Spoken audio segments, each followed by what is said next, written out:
Welcome back. நீங்கள் பார்த்துட்டு இருக்கிறது மிரர் 1.1 சேனல். நம்ம இந்த வீடியோவில் எதை பற்றி பார்க்க போகிறோம்னா இன்ஃபினிக்ஸோட R10 மொபைல் பற்றி தான் பார்க்க போகிறோம். இன்ஃபினிக்ஸ் R10 வந்து ரொம்பவே கம்மியான விலையில் சூப்பரான ஃபீச்சர்ஸோடு வந்திருக்கு. அது எப்படி இருக்குது, அந்த மொபைல் வாங்கலாமா, கேமிங்க்கு நல்லா இருக்குமான்னு இந்த வீடியோவில் பார்க்கலாம். கேமிங்க்கு இந்த மொபைல் ஒர்த்தான மொபைலான்னு பார்த்தலாம். கண்டிப்பாக நான் சூப்பராக தான் இருக்குன்னு சொல்லுவேன். ஏன்னா G70 யூஸ் பண்ணியிருக்காங்க.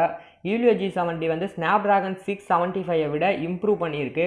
இதோட AnTuTu ஸ்கோரும் பார்த்தீங்கன்னா ஸ்னாப்ட்ராகன் 675 விட அதிகமாக தான் இருக்குது. ஸோ கண்டிப்பாக நீங்கள் கேமிங்க்கு இந்த ப்ராசஸரை சூஸ் பண்ணலாம். இந்த மொபைலோட ப்ரைஸ் ரேட் வந்து பார்த்தீங்கன்னா 9000 ரூபாய்க்கு உங்களுக்கு 4GB ரேம் கிடைக்குது, 11000 ரூபாய்க்கு 6GB ரேம் கிடைக்குது. 9000 ரூபா மொபைலை நீங்கள் ஃப்ளிப்கார்ட்டில் வாங்கும்போது SBI கார்டு அப்படி இல்லைனா கோட்டாக் மஹிந்திரா பேங்கோட ATM கார்டு யூஸ் பண்ணிங்கன்னா உங்களுக்கு 8000 ரூபாய்க்கே கிடைக்குது. 8000 ரூபாய்க்கு வந்து ஈலியோ G70 சூப்பரான ஒரு ப்ராசஸர் தான். பட்ஜெட் வேலையில் தந்துருக்கிறதால மொபைல் நீங்கள் கண்டிப்பாக கேமிங்க்கும் நம்பி வாங்கலாம்.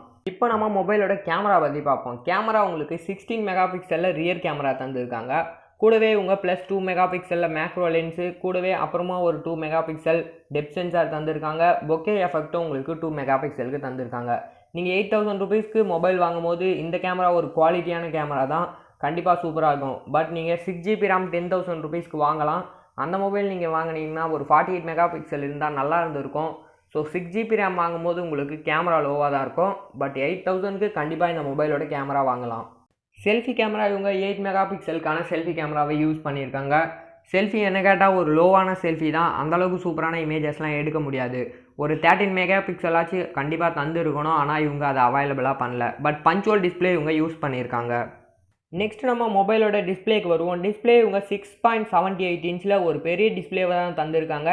HD+ குவாலிட்டியில் தான் தந்திருக்காங்க. ஃபுல் HD+ யூஸ் பண்ணலை.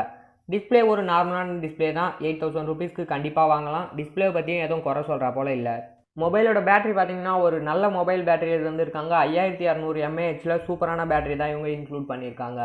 பேட்டரி கண்டிப்பாக சீக்கிரமாக ட்ரை ஆகாத போல் தான் இருக்குது. சார்ஜ் பண்ணுறதுக்கு உங்களுக்கு கண்டிப்பாக 2.5 hours அப்படி இல்லைனா 3 hours ஆகும்.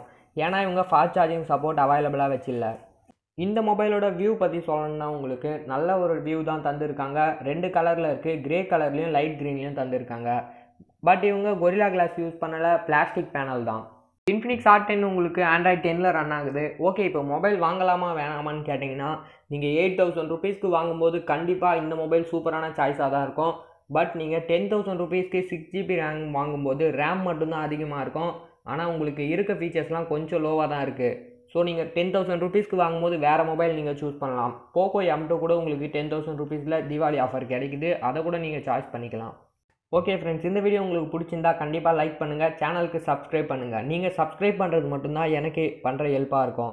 ஸோ கண்டிப்பாக மறக்காமல் சப்ஸ்கிரைப் பண்ணுங்கள். உங்களுக்கு ஏதாச்சும் டவுட் இருந்துச்சுன்னா கமெண்ட் பண்ணுங்கள். தேங்க்ஸ் ஃபார் வாட்சிங்.